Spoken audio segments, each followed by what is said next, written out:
Good morning, and welcome to Tuesday's edition of Everything Yesterday This Morning. A lot about the Biden budget proposal that came out yesterday, so I do apologize for the redundancy, but I think that this is important to discuss. So, without further ado, Biden unveils his $5.8 trillion budget proposal with tax hikes and spending boosts. Budget. As if that word means anything to anyone in Washington anymore. Biden unveiled his ambitious proposal yesterday to, quote, reduce the nation's deficit over the next decade with tax hikes targeting the wealthy while outlining boosts for military and domestic programs as part of a $5.8 trillion plan to fund the government for fiscal 2023. Supposedly, according to the White House, this budget would reduce the deficit by over $1 trillion over the next 10 years. So we're going to spend $5.8 trillion to reduce the deficit $1 trillion over 10 years. Budgets are statements of value, and the budget I am releasing today sends a clear message that we value fiscal responsibility, safety, and security at home and around the world, and the investments needed to continue our equitable growth and build a better America. Notably, the sweeping request avoids specific funding requests for Biden's Build Back Better plan and instead includes a deficit-neutral reserve fund as a placeholder for future agreements between the administration and Congress. Presidential budgets are not passed by Congress typically, but they do serve as a signal of the administration's priorities for the upcoming fiscal year. So it lets you know where they stand and what they're wanting. Biden's budget puts a strong emphasis on bolstering international and domestic security, calling for $773 billion in defense spending, a slight increase from the 2022 level. It includes almost $1 billion in additional assistance for Ukraine, as well as $46.9 billion for the European Defense Initiative, NATO, and countering Russian aggression. The budget also includes robust funding for domestic law enforcement programs, including $30 billion for state and local law enforcement, crime prevention, and community violence intervention programs. And here's a good one. $1.7 billion for a Justice Department firearm trafficking strike force. $3.3 billion to support clean energy projects, and $18 billion for climate resilience programs. The focus on deficit reduction seemed to be an effort to appease moderates and address domestic economic concerns exacerbated by high inflation. Biden is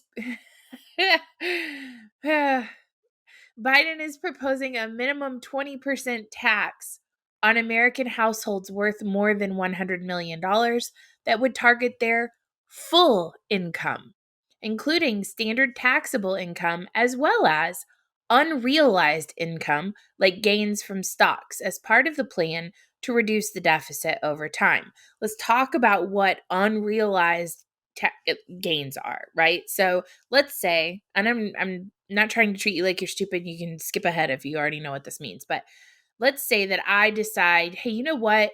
I'm going to invest in Tesla. I put my money into Tesla, $100. A year goes by. I now have $2,000 because of my investment. And that $2,000 is now taxable by the government, whether I take that money out or not. It's just sitting there. I don't actually own that money. It's sitting in a reserve, but I'm going to be taxed on that regardless. The budget also includes a corporate tax rate hike from it also like full income. So like you're going to be taxed on your assets. So if you own a business, or a piece of farm equipment or a home in wherever, you're going to be taxed on all of your. So, you know how like people talk about how much Jeff Bezos and Elon Musk and that those people are worth? That's not how much money they have in their checking account. That's how much they have as far as all of their assets are concerned. They don't actually have that money, but they're going to be taxed on that money. It's fucking insane.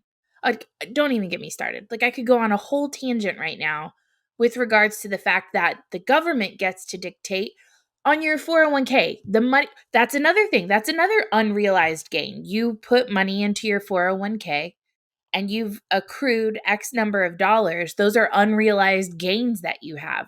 You can be taxed on that money. And you can't take that money out due to, let's say, financial hardship without covering one of the 5 factors that the government deems are reasons for you to have financial issues. It's insane how much the government has control over our money. The budget also includes, a corporate tax rate hike from 21% to 28%, which could prove to be a tough sell in the Senate. Biden's budget proposal released Monday also calls for $81.7 billion over 5 years to prepare for future pandemics, and what would be a major investment in boosting the country's readiness for future threats. While combating the COVID-19 pandemic, the U.S. must catalyze advances in science, technology, and core capabilities to prepare the nation for the next biological threat and strengthen United States and global health security. You'll hear that word global a lot today. About $15 billion in funding for vaccines, tests, and treatments was stripped out of the government funding bill earlier this month, and it is stalled amid disputes about how to pay for it, with lawmakers seeking new ways to offset the funds. Biden's budget calls for $40 billion for these same things. Another $28 billion would go to the CDC for surveillance, lab capacity, and the public health workforce. The NIH would get $12.1 billion for research on vaccines and other measures. So, more gain of function research in biolabs around the world that you'll never disclose and eventually unleash on society? And the FDA would get $1.6 billion for its labs and information technology. I'll come back to the budget plan in a minute. Trump and his legal advisor, John Eastman, likely committed multiple federal crimes in their effort to prevent Congress from certifying Biden's 2020 election victory. A federal judge ruled on Monday in a civil case involving subpoenas from the House Select Committee investigating the insurrection. In a 44-page decision about whether some of Eastman's private communications should be shielded from the panel, David Carter, who is a U.S. district judge that was appointed by Bill Clinton, said that he found it more likely than not that the two engaged in criminal conduct.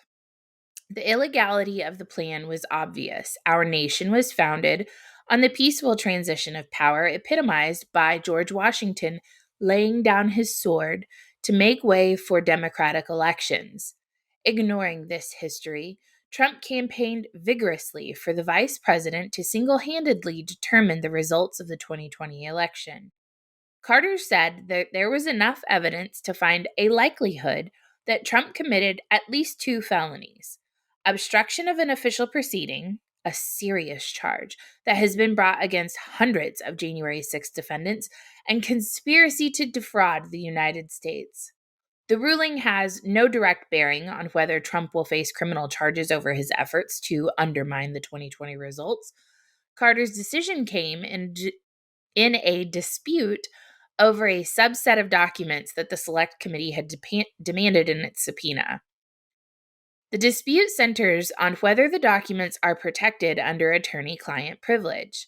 The Select Committee had argued that even where privilege applies, the judge should examine whether the documents in question fall under the crime fraud exception, which exempts records that were used to further a crime or civil fraud.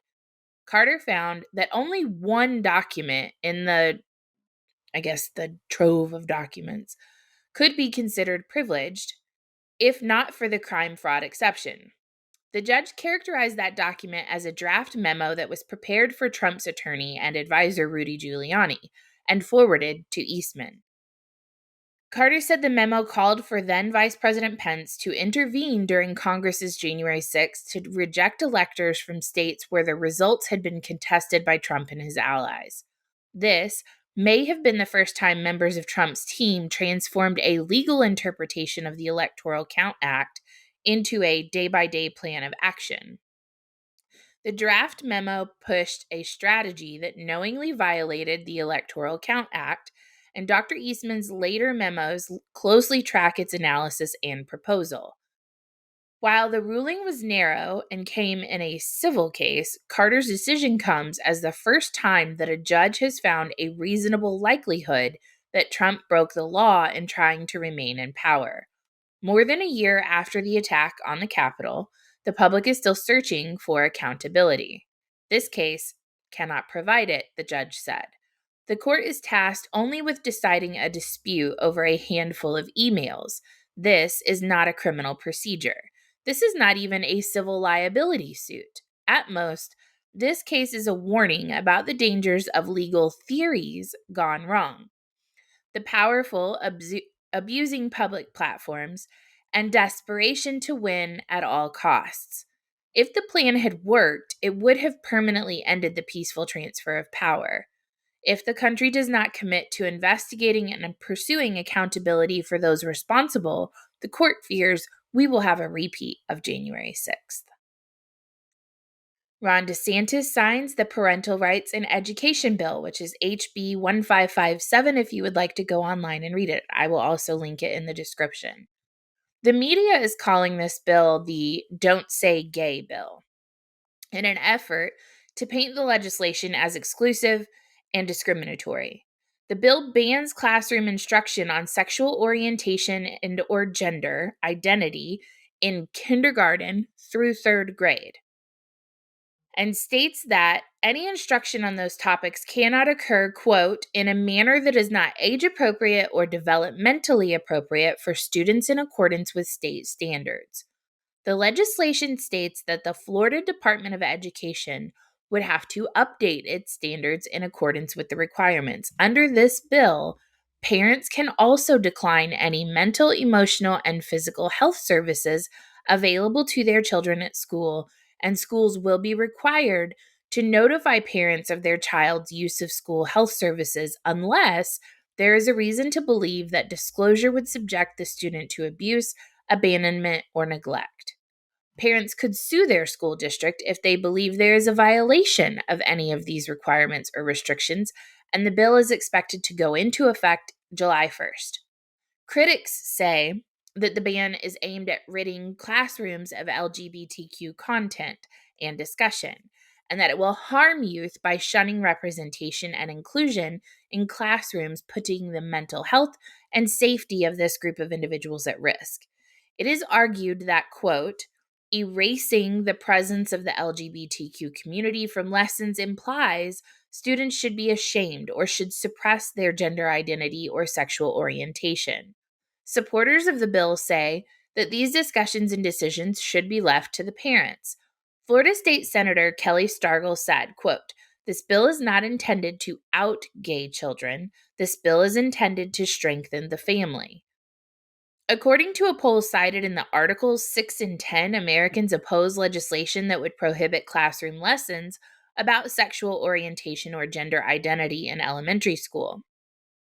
It is my understanding that nowhere in the legislation, I have not read the bill yet, so don't take my word for it, but it's my understanding that the bill does not have the word gay anywhere in the bill. I will tread lightly with my opinion on this subject. I believe that individuals who are struggling with sexuality questions should have support in getting answers to those questions and having a space to freely express themselves if the conversation is voluntarily initiated by the individual, having the issues. I do not support education forcing these conversations upon children through subjective lessons, possibly creating issues for children where there were none in the first place. These are 5 to 9-year-olds. There is really no reason sex should be discussed with this age demographic by strangers other than perhaps to say, quote, "These are no-no places. If someone touches you here, notify an adult." The desire to introduce sex into curriculum at such a young age is, at best, misguided, and at worst, grooming in an effort to further normalize the sexualization of children. That's all I'm going to say about that. The U.S. Treasury refines their proposal to enforce 15% global minimum corporate tax. The U.S. United States Treasury on Monday proposed a new mechanism to comply with and enforce a 15% global corporate minimum tax agreed to last year by 136 countries, partly by denying deductions for taxes paid in jurisdictions with lower rates. The new undertaxed profits rule, proposed as part of Biden's budget plan, would replace the US based erosion anti abuse tax with a new system that would act as a top up tax rate of at least 15%, the Treasury said in budget documents released yesterday.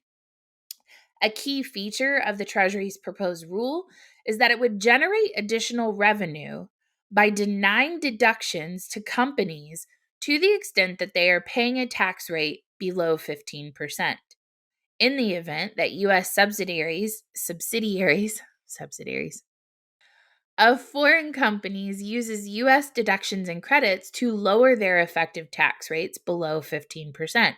The proposal includes a domestic tax to capture the difference in the United States rather than cede it to foreign countries, matching mechanisms imposed by other countries. The new plan, which applies to companies with global revenues of over $850 million, conforms to so-called model rules for the global minimum tax agreed to last December. Biden's budget seeks to raise the U.S. corporate tax rate by 7% and boost the current U.S. overseas minimum rate from 20% to 20% from 10.5%, along with higher taxes on wealthy individuals. By including the new plan in the Treasury Green Book of budget revenue proposals, the Biden administration is showing that it's still very, very committed to a global consensus on a global minimum tax, said Manal Corwin, head of KPMG's Washington National Tax Practice and former U.S. Treasury tax official. Quote, "From a messaging perspective, it's important because you see the Treasury at least building into their budget that they're following the global architecture." Y'all, why is this being said and it's accepted? Like, who's paying attention to this? It's like basic economics don't function with the government. This is fucking insane to me. I cannot believe that we're having all of this conversation about global compliance, global consensus, global commitments. We should not be agreeing to tax our companies just because someone else said to, or because they want us to, or because you want more money, because you're fucking moochers. Rar. Probably going to edit all of that out. I don't like that. Okay. You guys take care. Have a great Tuesday, and I will see you in the morning.